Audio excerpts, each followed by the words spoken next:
मेरे साथ इस वक्त बीजेपी से सुशील कुमार मोदी जी हैं बातचीत करने के लिए। सर, आज फतेहाबाद में विपक्षी एकता की एक बड़ी तस्वीर देखने को मिल रही है। एक मंच पर सीताराम येचुरी हैं, नीतीश कुमार, तेजस्वी यादव, ओम प्रकाश चौटाला, अभय चौटाला, विपक्ष के जो बड़े नेता हैं उन सबकी एक कोशिश है कि हम एक साथ हैं ये दिखाने की। क्या प्रतिक्रिया आपकी रहेगी? देखिए, वहाँ पर कांग्रेस के कौन है मौजूद, या आम आदमी पार्टी जिनकी 2 राज्यों में सरकार है वो उसके कहाँ कोई मौजूद है। ममता बनर्जी खुद नहीं जा रही है वहाँ पर।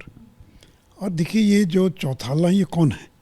ये ओम प्रकाश चौटाला वो व्यक्ति हैं जो 10 साल की सज़ा काटकर जेल से निकले। भ्रष्टाचार से जुड़े एक मामले में जो शिक्षक भर्ती घोटाला था उसमें उनको सज़ा हुई और अभी फिर वो जेल जाने वाले। उन पर आय से अधिक संपत्ति का मुकदमा चल रहा है और बहुत जल्द उसका फैसला आने वाला इनके खिलाफ में। तो जो व्यक्ति मुख्यमंत्री रहते हुए भ्रष्टाचार में लिप्त रहा और 10 साल की सज़ा काट कर आया, वो रैली आयोजित कर रहा है। तो इससे विपक्षी एकता का क्या मतलब है? ये तो भ्रष्टाचारियों की जमात है, ये भ्रष्टाचार को संरक्षण देने वालों की जमात है। ये कौन है? शरद पवार। इनके पार्टी के 2 पूर्व मंत्री जेल के अंदर बंद है। नवाब मलिक, अनिल देशमुख अभी भी जेल के अंदर बंद है। सीबीआई ने छापा मारा और भ्रष्टाचार में आकंठ डूबे हुए लोग हैं। ये नीतीश कुमार के साथ किनको संरक्षण दे रहे हैं? तेजस्वी यादव। कौन है तेजस्वी यादव? जो IRCTC घोटाले में चार्जशीटेड हैं, बेल पर हैं, वो वहाँ पर मौजूद है। ओम प्रकाश चौटाला के बारे में मैंने आपको बता ही दिया। तो देखिए, अगर किसी गठबंधन में अगर कांग्रेस शामिल नहीं है, अगर अरविंद केजरीवाल की पार्टी शामिल नहीं है, तो फिर इसको आप क्या कहेंगे? ये कोई गठबंधन है? और ये तो ओम प्रकाश चौटाला जी वर्षों से ये रैली करते आ रहे हैं। तो कोई भी रैली में बुलाएंगे तो लोग चले जाएंगे। पर ये भी तो हो सकता है ना कि 2024 की तस्वीर के लिहाज से कर देखा जाए तो विपक्ष अगर एक साथ आ रहा है तो बीजेपी को कहीं ना कहीं खतरा लग रहा है। कहाँ आ रहा है विपक्ष? कांग्रेस कहाँ? भी सबसे बड़ी पार्टी तो कांग्रेस है ना, जिसकी 2 राज्यों में सरकार है। कांग्रेस का तो वहाँ कोई प्रतिनिधि मौजूद नहीं है और वो लोग ऑर्गेनाइज कर रहे हैं जिनका हरियाणा में कोई लेना देना नहीं है। आज ओम प्रकाश चौटाला की पार्टी के कितने MLA एक ज़माने में मुख्यमंत्री हुआ करते थे, आज उनके परिवार में कितना विभाजन हो गया और कितने MLA हैं। तो केवल एक टेबल पर बैठने से या रैली करने से कोई विपक्ष की एकता नहीं होती है। और शिवानंद तिवारी ने सही कहा है कि ये मेढक तौलने के समान है। तो विपक्ष के लोगों को आप एकजुट कर ही नहीं सकते। ये अलग अलग राज्य में अलग अलग रहेंगे। KCR कहाँ इसके अंदर, DMK के कहाँ कोई मौजूद है? तो इसलिए अलग अलग राज्यों की स्थिति अलग अलग है। और देखिए, राज्य सरकार के लिए जब वोट होगा तो लोग एक प्रकार से वोट देंगे, लेकिन वही जब केंद्र के लिए वोट होता है तो लोग अलग प्रकार से वोट करते हैं। मध्य प्रदेश में, राजस्थान में, छत्तीसगढ़ में बीजेपी चुनाव हार गई, लेकिन जब लोकसभा का चुनाव हुआ तो बीजेपी वहाँ स्वीप कर गई। तो इसलिए देखिए, लोकसभा में लोग ये देखते हैं कि प्रधानमंत्री कौन होगा। इसमें है कोई प्रधानमंत्री बनने लायक? है कोई जिनको लोग स्वीकार कर लेंगे? और अगर वो प्रधानमंत्री गलती से बन जाए तो सरकार चलेगी कितने दिन? ये तो बीजेपी का अति आत्मविश्वास कह रहा है। नहीं, आप कोई प्रधानमंत्री के लायक नहीं। आप ही लायक का मतलब ये है कि ये जितने क्षेत्रीय नेता हैं ये कितनी सीट जीतेंगे? ममता बनर्जी अगर 42 सीट भी जीत जाए तो 42 ही जीत सकती हैं, जबकि नहीं जीतेंगी 42। तो 42 सीट जीतने वाला अगर देश का प्रधानमंत्री बन गया तो सरकार चलेगी क्या? चलेगी तो कितनी दिन सरकार चलेगी? या फिर अरविंद केजरीवाल हो या कोई भी और हो, अगर इतने कम सीटों वाला कोई व्यक्ति प्रधानमंत्री बना, या नीतीश कुमार, 43 MLA की पार्टी है नीतीश कुमार की, तो 43 MLA की पार्टी वाला का देश का प्रधानमंत्री बन गया तो क्या होगा देश का आप अंदाज कर सकती हैं। तो देश की जनता देखिए बहुत जागरूक है। वो 90 के दशक में लौट कर जाना नहीं चाहती। वो चाहती कि एक प्रचंड बहुमत वाली सरकार बने, एक मजबूत प्रधानमंत्री बने। अगर 10-20 MLA MP वाले लोग अगर बन गए प्रधानमंत्री तो लोग ब्लैकमेल करते रहेंगे, न वो चीन का मुकाबला कर पाएंगे, न पाकिस्तान का मुकाबला कर पाएंगे। इसलिए इस विपक्षी एकता का कोई मतलब नहीं है और कभी भी वो एक साथ आ नहीं सकते। पर आपने जो बात कही कि MLA का जब चुनाव जनता करती है या जब MP का चुनाव करती है तो दोनों में कहीं ना कहीं एक अंतर होता है, और शायद यही एक अंतर को तोड़ने के लिए पिछले दिनों नीतीश कुमार जो है वो आए और उन्होंने लगभग सभी विपक्षी पार्टी के नेताओं से मुलाकात की। और आज भी नीतीश कुमार फतेहाबाद से निकलकर सबसे पहले दिल्ली आएंगे, सोनिया गांधी से मुलाकात करेंगे, साथ में लालू यादव भी होंगे। तो आज अगर कांग्रेस फतेहाबाद के मंच पर नहीं है साथ में, तो कोशिश तो है कि एकजुट करे कि कांग्रेस और साथ में जो विपक्षी दल के नेता हैं जो अलग अलग राज्यों में बड़ा चेहरा है उनको मजबूत करने की। तो इसमें बीजेपी कहाँ देख रही है अपने आप को? कांग्रेस तो डूबता जहाज है। राहुल गांधी गुजरात नहीं जा रहे हैं। क्यों नहीं जा रहे हैं गुजरात? वहाँ तो विधानसभा का चुनाव 3 महीने के बाद। अपनी भारत जोड़ो यात्रा में क्यों नहीं गुजरात जा रहे हैं? हिमाचल क्यों नहीं जा रहे हैं? और उत्तर प्रदेश के 5 दिन की यात्रा कर रहे हैं। 75 लोकसभा की सीट देने वाला यूपी में केवल 5 दिन, और केरल में 19 दिन की यात्रा, जहाँ से 12 या 14 एमपी होते होंगे, वहाँ पर 19 दिन की यात्रा कर रहे हैं। और वहाँ पर कांग्रेस का सीपीएम को की सीपीएम बीजेपी की ए टीम है।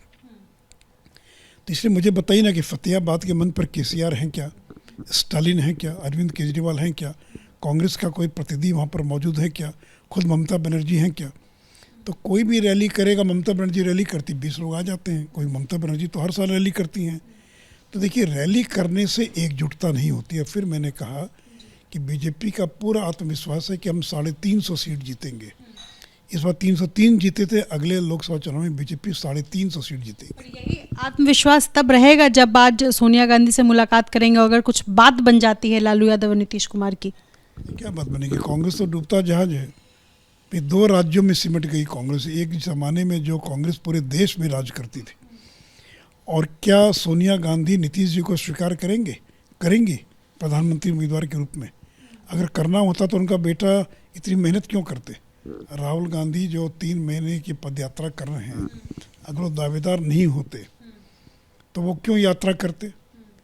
तो इसे देखिए, कोई किसी को स्वीकार करने वाला नहीं है। और इससे मैंने कहा कि, और हम तो खुशी है कि अगर वो जाते हैं कांग्रेस के साथ तो और खुशी की बात है, क्योंकि अगला मुकाबला तो राहुल गांधी बनाम नरेंद्र मोदी होने वाला है। तो नीतीश कुमार वगैरह को कौन पूछता है? ये तो एक सुर्खियों में रहने के लिए, मीडिया में थोड़ा लाइमलाइट में बने रहे हैं, इसके लिए घूम रहे हैं। और किसी को फ़ोन करेंगे तो कोई मना करेगा क्या? कोई चाय पर आना कहेगा मैं चाय पर आना चाहता हूँ। आप कह रहे हैं कि नेशनल लेवल पर वो एक्सेप्टेंस नहीं मिलेगा नीतीश कुमार को? किसी को नहीं मिलेगा। अब छोड़िए, नीतीश कुमार तो बहुत कमज़ोर है। अरविंद केजरीवाल की तो 2 राज्यों में सरकार है, पंजाब और दिल्ली में सरकार। वो तो ज़्यादा ताकतवर है उनसे, उनके एमएलए की संख्या ज़्यादा है। नीतीश जी पे आइए सुशील जी, मैं जानना चाहती हूँ। नहीं, मैं यही पूछ रहा हूँ ना मैं, कि ममता बनर्जी के पास तो 150 से ज़्यादा एमएलए हैं, नीतीश जी के पास तो केवल 43 एमएलए। तो क्यों कोई इनको स्वीकार करेगा? इनसे ज़्यादा ताकतवर क्षेत्रीय दलों के नेता हैं, क्षेत्रीय पार्टियाँ हैं। तो जो मुख्यमंत्री अपने बलबूते 43 सीट नहीं जीत सकता है, और 2014 में अकेले चुनाव लड़े तो 2 पर सिमट गए। तो इसलिए देखिए, ये जो विपक्षी एकता का जो नाटक है, ये नाटक 24 तक चलता रहेगा। लेकिन क्या कभी केसीआर और एचडी कुमारस्वामी कांग्रेस के साथ आएंगे क्या? नीतीश जी तो गए थे मिलने के लिए, एचडी कुमारस्वामी से गले मिले थे, क्या हुआ? एचडी कुमारस्वामी केसीआर के साथ मिलकर करें कि हम नेशनल पार्टी लॉन्च करेंगे। केसीआर तो गए थे पटना, कहाँ उन्होंने स्वीकार किया नीतीश कुमार को? तो इसलिए देखिए, केवल मिलने जुलने से नहीं होता। मिलने जुलने में कौन रोकता है? किसी को कोई रोक तो सकता नहीं है, लेकिन इससे कोई विपक्षी एकता नहीं हो सकती है। 2024 तक अगर नीतीश कुमार इस मजबूत स्थिति में आ जाते हैं कि वो विपक्षी के, अगर जैसे कुमारस्वामी हो गए या स्टालिन हो गए, ये ना सही अगर केजरीवाल साथ आ गए, ममता बनर्जी साथ आ गई, कांग्रेस साथ आ जाती है, तो उस स्थिति में बीजेपी के पास क्या ऑप्शंस बचते हैं? लगता है क्या कि अरविंद केजरीवाल कांग्रेस साथ आ जाएंगे? भी जो एक दूसरे के खिलाफ लड़ रहे हैं, इस हाइपोथेसिस का तो कोई मतलब नहीं ना है। पहली कोशिश तो यही होगी कि नरेंद्र मोदी को हराएं। सवाल ही नहीं। ये जो सवाल ये है कि अरविंद केजरीवाल और कांग्रेस क्या आ सकते हैं एक साथ? आज तक तो नहीं दिखाई पड़ता है, और ये कभी नहीं आएंगे। क्या केसीआर की पूरी लड़ाई कांग्रेस के साथ है तेलंगाना में, एक साथ आ सकते हैं क्या? नहीं आ सकते हैं। वामपंथी मोर्चे की लड़ाई है केरल में कांग्रेस के साथ, क्या लेफ्ट फ्रंट और कांग्रेस एक मंच पर आ सकते हैं केरल में? क्या नहीं आ सकते? तो ये तो एक ऐसी परिकल्पना, हवाई कल्पना है कि सब लोग आ जाएं, सब लोग आ जाएं, सब कुछ हो जाए। तो ये कल्पना का कोई अर्थ नहीं है ना। जो आसान हो जाएगा वैसी स्थिति में चुनाव जीतना विषय नहीं, वो कुछ भी कर ले, एक साथ आ जाए तो भी कोई फर्क नहीं पड़ता। अगर ये सारी पार्टियां आप ही की बात को मान लें कि अरविंद, जो कि असंभव, जो कभी नहीं आने वाले, लेकिन अगर गलती से कभी आ भी जाए तो भी ये नरेंद्र मोदी का मुकाबला नहीं कर पाएंगे, क्योंकि नरेंद्र मोदी ने जो काम किया देश के लिए और उनकी जो छवि है, और इसलिए लोग कमज़ोर सरकार नहीं चाहते, लोग चाहते हैं कि देश में एक मजबूत प्रधानमंत्री बने जो प्रचंड बहुमत वाला प्रधानमंत्री हो। आखिरी सवाल है कि पीएफआई को लेकर के जो सवाल खड़े हो रहे हैं कि नरेंद्र मोदी के बिहार दौरे में कहीं ना कहीं पीएफआई उकसाना चाहते थे, उपद्रव करना चाहते थे, इसको लेकर के, सुरक्षा को लेकर के क्या कहें? नहीं, देखिए, पीएफआई का मामला केवल बिहार तक सीमित नहीं है। केरल में, तमिलनाडु में केरल के मुख्यमंत्री ने तो कड़े शब्दों में कार्रवाई करने का ऐलान किया है और पीएफआई के लोगों ने बंद के दौरान जिस प्रकार का उपद्रव वहाँ पर किया है, और ये 2047 तक भारत को मुस्लिम राष्ट्र बनाने का सपना लेकर चल रहे हैं। ये एक प्रकार का आतंकवादी संगठन है। अरबों खरबों रुपये उनको विदेशों से प्राप्त हो रहे हैं, मुस्लिम नौजवानों को रेडिकलाइज करने का प्रयास कर रहे हैं और उसकी जो छापेमारी हुई है। लेकिन आश्चर्य मुझे लगा कि बिहार के अंदर कांग्रेस आरजेडी के नेता पीएफआई के पक्ष में बयान दे रहे थे, और कल दिग्विजय सिंह का बयान आज मैं देख रहा हूँ, वो आरएसएस की तुलना पीएफआई से कर रहे हैं। तो ये दिग्विजय सिंह जो कभी बाटला हाउस इनकाउंटर में आतंकवादियों के साथ खड़े दिखाई पड़ते हैं, आज पीएफआई के साथ खड़े दिखाई पड़ते हैं। तो पीएफआई जैसा संगठन देश के लिए एक खतरा है, इसलिए राज्य सरकार और केंद्र को मिलकर एक रणनीति बनानी पड़ेगी कि कैसे इसका मुकाबला किया जाए। क्योंकि केवल बिहार के अंदर ही जो 3 लोग पकड़े गए थे फुलवारी शरीफ से, उनके पास जो दस्तावेज मिले कि 15,000 से ज़्यादा युवकों को हथियारों की ट्रेनिंग वो दे चुके हैं।